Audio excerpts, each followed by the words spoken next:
It's been a few years since I've been here, but since the last time I was here, I got fat. And fuck you. Here's what happened. I was like my regular kind of fat. You know what I mean? Like that kind of fat where you look at me and you go, you know, Russell, if you would just run, like once. That's the problem with being Indian, we get fat. We're born skinny, that's the real problem. We're born skinny, we're naturally a skinny race of people. And we're born skinny and we stay skinny.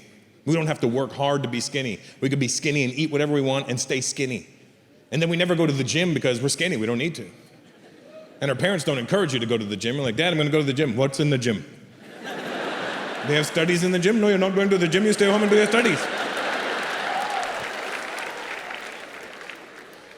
And because you never tone up, you stay this like really smushy kind of skinny, you know? And you eat whatever you want your entire life, and then at 30, your Indian genes kick in and go, okay, party's over. And then you just get fat, and it's like a fucking awful fat that we get. And that's what happened to me. I mean, I'm much older than that now, but I got like a weird kind of fat. I was like my normal fat, and then I woke up one morning, I was like,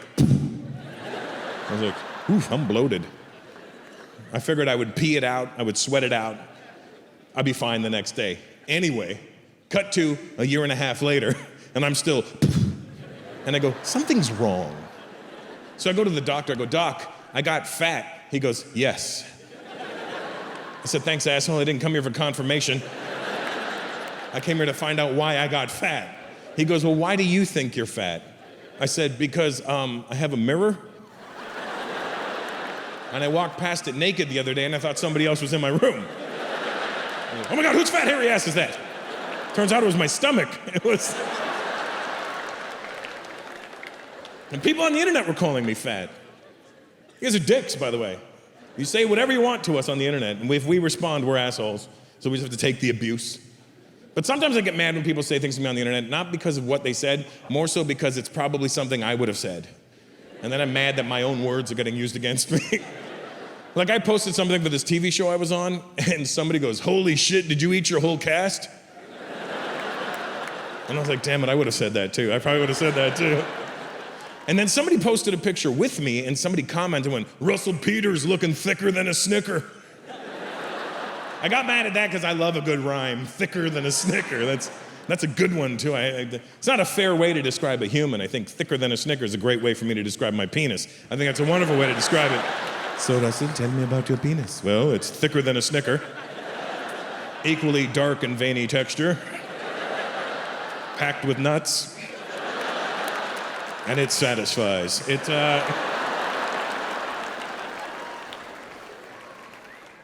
I said to my doc, Doc, it doesn't make sense that I should be getting as fat as I'm getting. He said, why not? I said, because I don't eat crazy, and I train jujitsu every other day.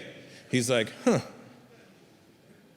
How old are you now? I said, 48. He goes, and you're Indian? I go, yeah, but... He goes, you haven't had a heart attack yet? I said, no, I haven't had a heart attack yet.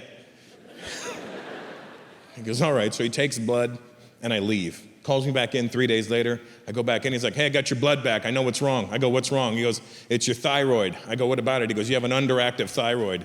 I go, so what does that mean? It means it's not doing enough. I said, I understand what the fuck underactive means. He goes, then why did you ask? I said, how is it affecting me? He goes, the thyroid's making you fat. I go, the thyroid's making me fat. He goes, no, you're doing things too, but the thyroid's really helping. I go, so what do we got to do? He said, we got to speed your thyroid up. I was like, let's get that bitch moving, right? So it's been a year and a half now, and I lost 24 pounds from it, but it wasn't me. It was the medication. It's not me. And I've lost, like, my body's in much better shape than it's ever been, but my fucking head is fat as shit, and I don't know how to, I look like a fucking thumb.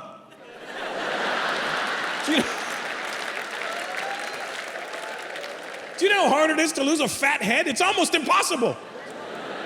I used to box. There's tricks when you want to lose weight and from your body. In boxing, you could put on a garbage bag and you go sit in the sauna and you sweat it off. Let me give you some friendly advice. You can't do that with your head. I know. I found out the hard way. I was like, you know what? I got this. I grabbed a plastic bag. I threw it over my big, stupid head. I'm not an idiot. I cut a hole for my nose. It was a substantial hole. And I went and sat in the sauna. But I forgot when you have a larger nose and you inhale, you tend to suck up more than the average human.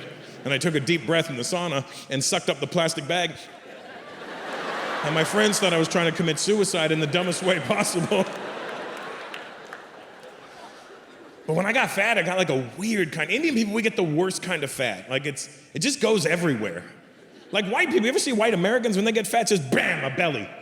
And you can't tell from behind. Hey, look at that white guy. Turns around like, hello. And like, but Indians, it just shows up in the weirdest places. I started to grow tits, but not in front, on the side. I don't know where the fuck they were going, but I was growing side tits. And they were like armrests. I was walking around after a while. It was like I was gonna go into a pool with some floaties on the whole time. And then I was getting a fat back. That was a weird thing to get. It was like fat on my back. I would sit down and my fat back would hang over the chair. I'm like, what the I would grab it and go, this feels nice, but not on me. I don't like this. And then I had a chunk of fat, like a big, like right here, a big, huge clump of fat. Like when a woman gets fat here, it's called a gunt, because it's a gut right above her. You know what I mean? So it's a gunt. And I guess when I had it, it's a gawk. I guess it'd be a gawk. I guess, I don't know.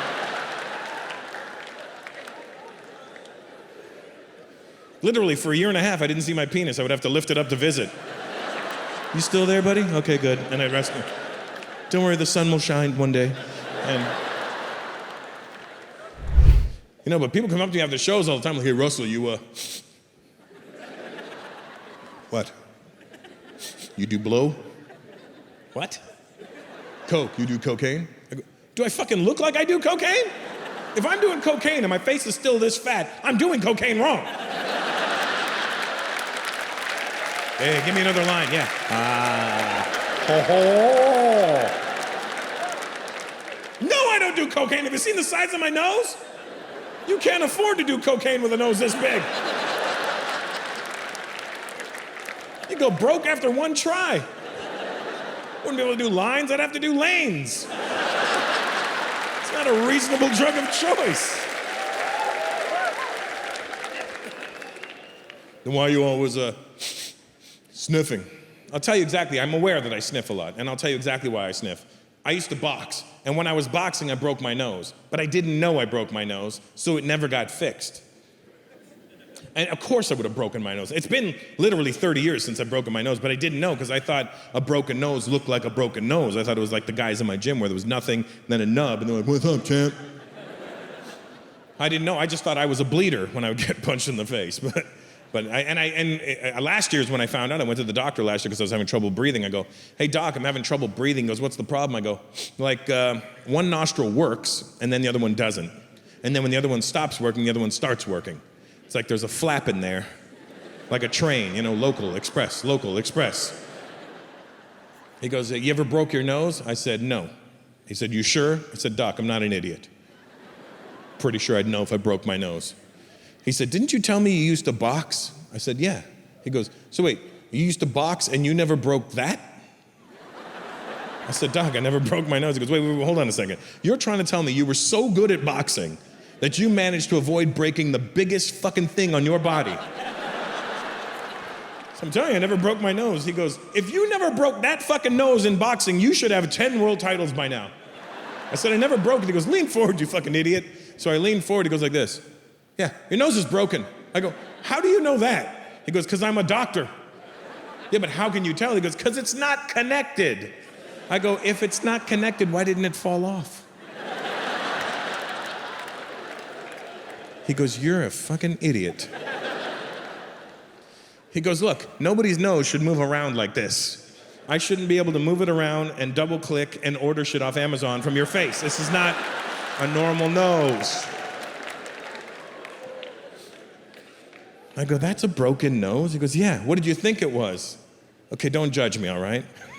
This is actually what I thought this was. And understand I've been a comedian for 30 years and I have a creative mind. Here's really what I thought this was. You know how humans, this is how you know it's gonna be dumb. You know how humans are an ever-evolving species? Like if you looked at humans from 10,000 years ago, you go, what the fuck were those? Well, in 10,000 years, those humans are gonna look at us and go, what the fuck were those? Well, so because of evolution and my own ego, I thought that I was evolving at a faster rate than you. And that my body, to accommodate the larger nose, had developed some sort of joint hinge system in here to alleviate the weight. I don't know, I'm not a doctor. He goes, "You're fucking retarded." I said, "Doc, you actually cannot say that anymore." "What? That you're fucking retarded?" "Yeah, you can't say retarded anymore, doctor." "No, I could say it." "No, you can't, because it's offensive to people." "I'm not talking about anybody else. I'm talking about you. You're a fucking retard." And I go, "No, doc, you can't say retard or retarded at all anymore, because I'm not talking about anybody. I'm talking about you. And as a matter of fact, I'm putting it in your notes." I said, "You're putting in my notes that I'm a retard?" He goes, "No, I'm putting that you're a fucking retard." He goes, "Lean forward." I lean forward. He goes, "Let me show you something." I lean forward. He goes like this. "Okay, now breathe." And I go, "Oh, that's amazing.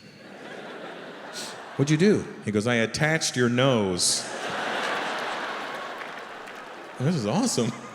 He goes, "I could fix it and you could breathe like that for the rest of your life." I said, "Yes, please, let's do that." He goes, "You gotta make an appointment and then you need 3 weeks where you can't fly." Well, I don't have 3 weeks where I can't fly, so I haven't had it fixed yet. But now I'm scared to get it fixed in case I end up looking like a pig, and then all my Muslim friends don't come and see me anymore because they're like, "He looks like Haram pig, we cannot go see him any longer." You know, Indian parents, like the NRI Indians, they're very different than you guys. You may not believe me, but you guys are far more forward thinking than they are. Here's the problem with the Indians that left India. They left India in whatever year they left, and that's what year India is stuck in. If they left in 1970, if they left in 1970, India is still 1970 to them. They can't imagine all this shit is happening. No, what? That would never happen in India. Yeah? Come, motherfucker, you're gonna see. You're gonna see. They hang on to shit that doesn't even exist in India anymore. They try to be overly Indian. And their whole reason for leaving was bullshit, because they'll do this, "No, I want to leave and give my children a better life, give them opportunities, expose them to different things, let them experience a new world." And then what do? They have the kids born and raised in America, and then around 18, they go, "Son, we know you're dating, but maybe you should consider an Indian girl." And you're like, but we're in America now." "I know, but you should think about an Indian girl." I go, "No, I mean, if I meet one, yeah, but it's not gonna be my focus, because there's so many other women around here, I might as well try something else. I mean, if I'm gonna get with an Indian girl, what was the fucking point of leaving in the first place?" Yeah, at least over there, we got way more choice. "But son, this is the bullshit they pull on them. Son, what will happen to our culture if we don't stay together?" What will happen to our culture? Let me tell you what will happen to our culture. Fucking nothing! You know why? Because there's 1.3 billion motherfuckers right here!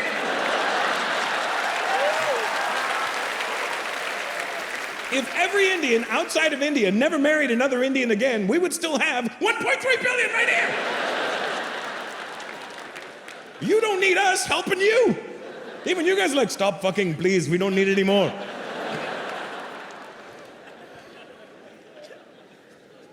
Here's what Indian parents need to understand, is that the Indians and the Chinese will forever, always, 100% of the time, be on this planet. No matter what. There's too many of us to just go missing. If there was a nuclear war tomorrow, you know what would be left? Rats, roaches, Indians, and Chinese. That's all that would be left.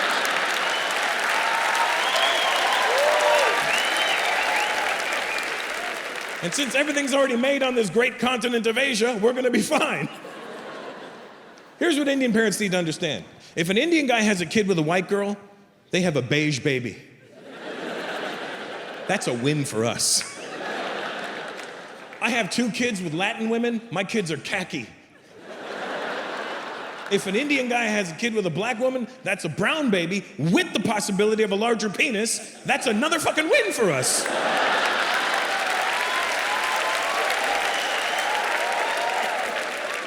And if an Indian guy and a Chinese girl have a baby, that's a super baby, and that's a win-win, and you can name the kid Win-Win.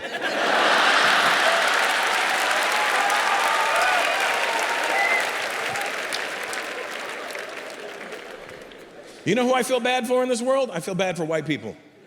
I do.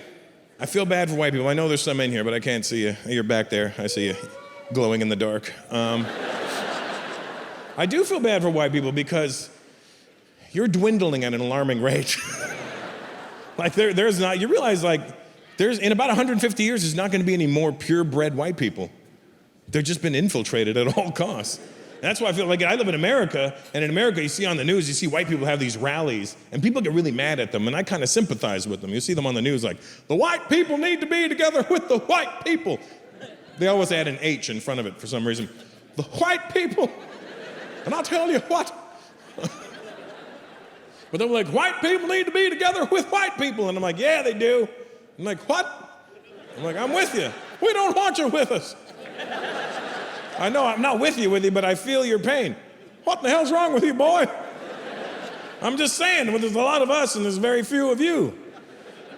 I just want to see the white people get preserved.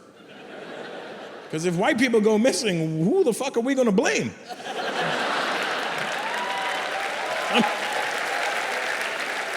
I'm not ready for that kind of accountability. Look at Scratch, his kids are half Indian. Yes! He likes the brown. And I don't mean...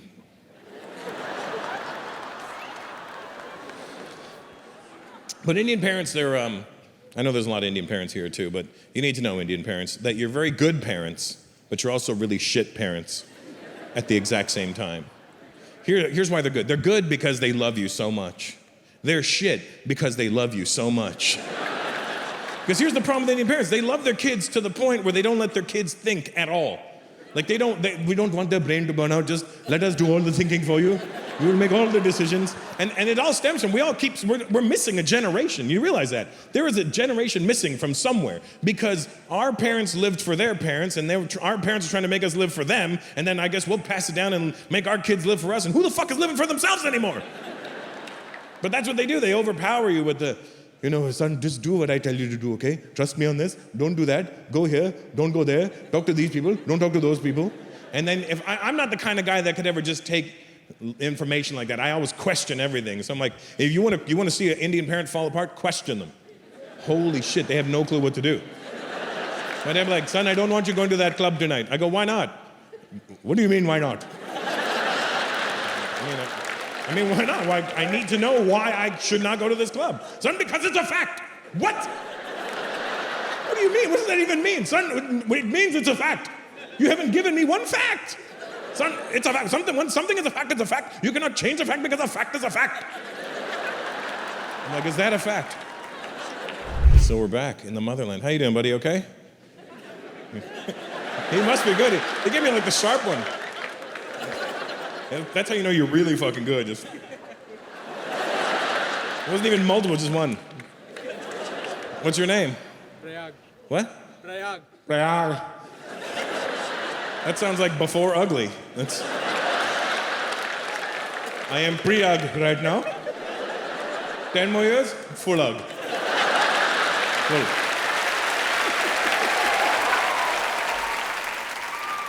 How you doing, buddy? Good? You chose to look like a sperm tonight? I see that was your... that was a choice you made?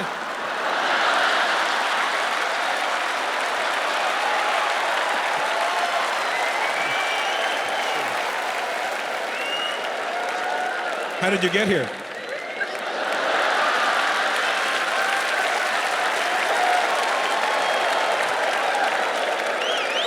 That's why traffic doesn't bother him. I was around a million others. That's an awful outfit.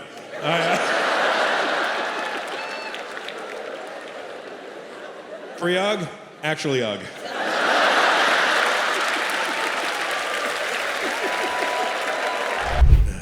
So my doctor says to me, hey, I just called downstairs to the clinic in the lobby and I got you an endoscopy appointment. I go, what? He goes, when was the last time you had an endoscopy? I said, never. Let me tell you something, doc. I've never shoved anything in my ass. He said, what the fuck are you talking about? I said, doc, I'm not an idiot, all right? I know what an endoscopy is. It's in your end. Ass. Copy. He said, no, you fucking idiot, it's in your mouth. I said, hey, yo. It may be in your mouth, doc, but it ain't in my mouth, bro. I mean, what you do outside of here is none of my business, man. That's why I like my doctor, because he swears at me when he talks to me. I trust him for that reason alone. I don't trust people that don't swear. People that don't swear, you're hiding something. There's something wrong with you. You probably touch kids. I'm telling you, there's something wrong. People that don't swear, there's something wrong. They're hiding something. And people that don't swear act like they're better than you, because they go out of their way to let you know they don't swear. I don't know, I just find better ways of communicating than using foul and obscene language. I'm like,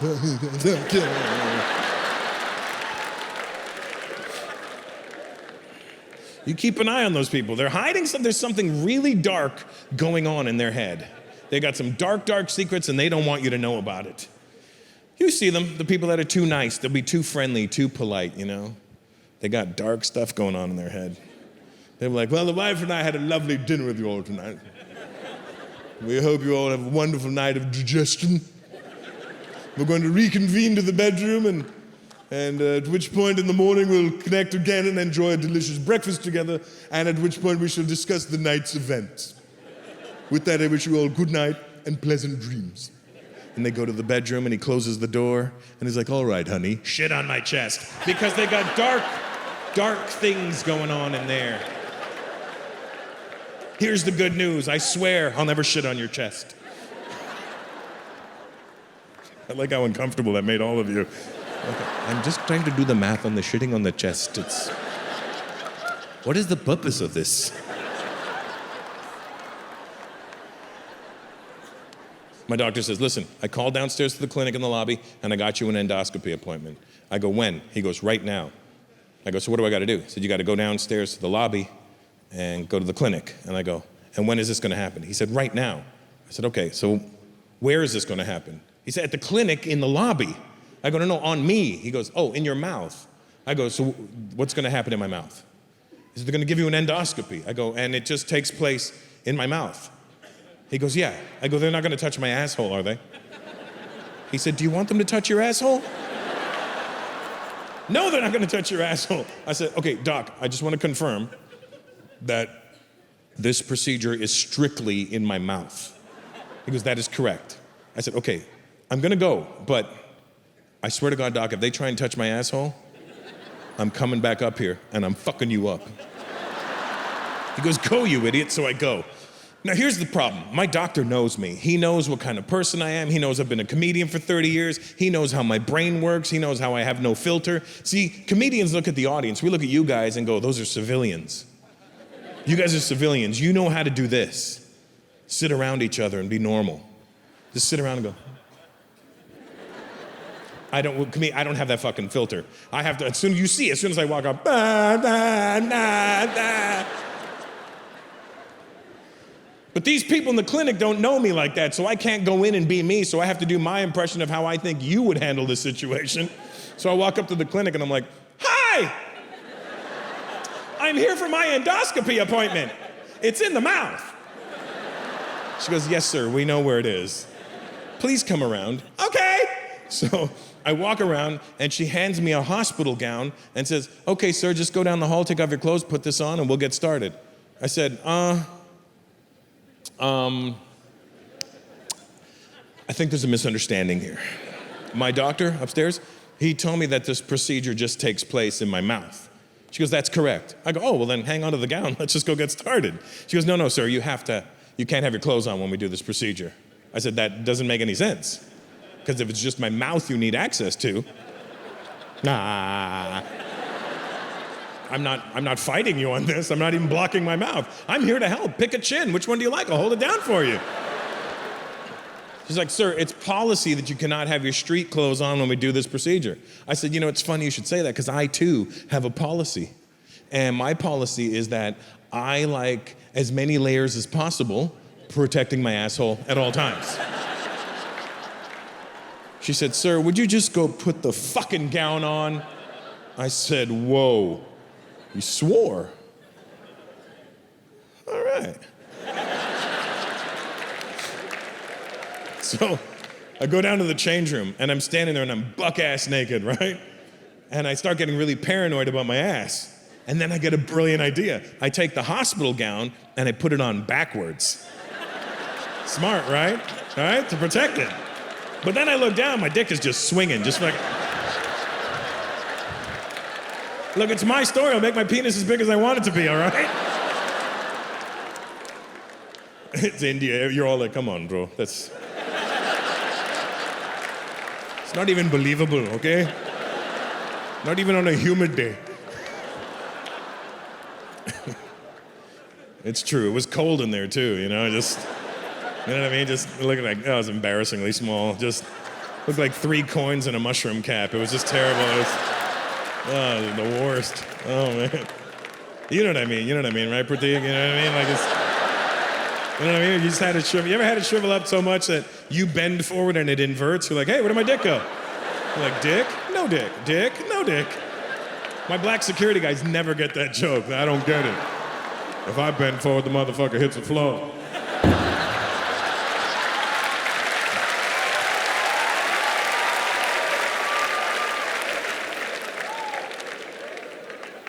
So I'm like, well, this is embarrassing. So I put the gown on the right way, and I walk back in the room, and she goes, all right, Mr. Peters, just hop up here, and we'll get started. So I hop up on the table, but I put my ass right against the wall.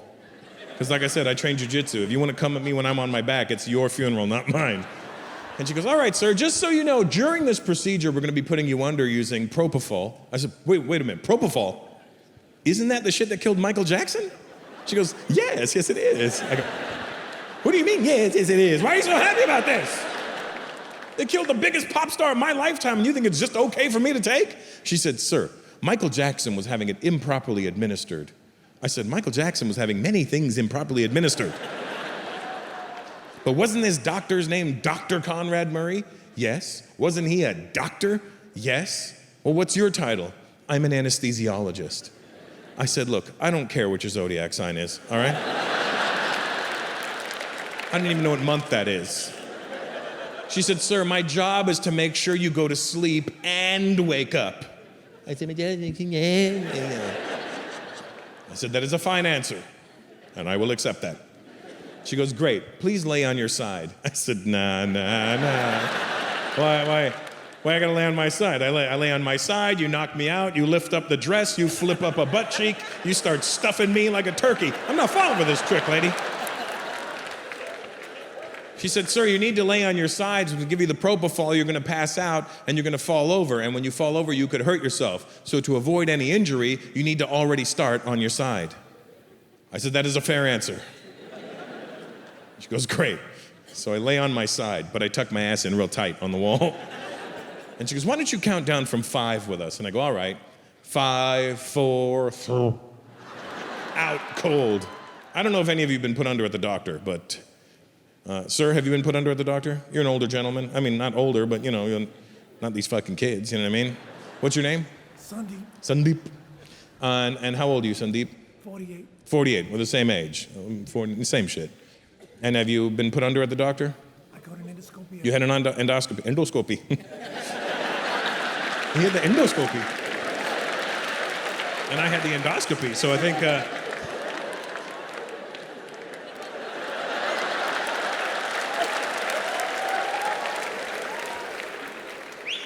And do you know if they gave you propofol when they put you out? No. No. They gave you the cheap shit?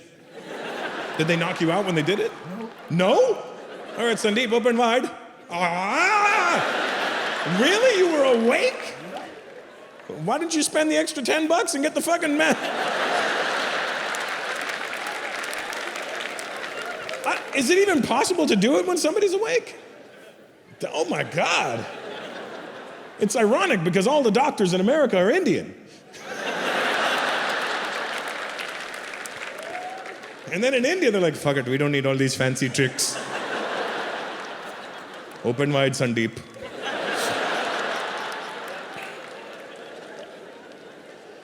Were you 1970 or 71? 71. 71. So you're younger than me. But you know I'm not. You know what I'm not looking forward to next year? I'll be 50, and because you know what happens at 50? They got to go with the old, you know? You know what I'm talking about? I'm running out of noises, Sandeep, all right? Sir, how old are you? Huh? 60. 60, did you have the old? You haven't done it yet? The fuck are you waiting for? You're 60. You gotta get your shit checked. Here's the thing. When I turned 40, it's when you were supposed to do it back then. And then for some reason, as I turned 40, they were like, no, it's 50 now. And I go, yes. And I was like, I got 10 years before they're gonna shove a hand up my ass.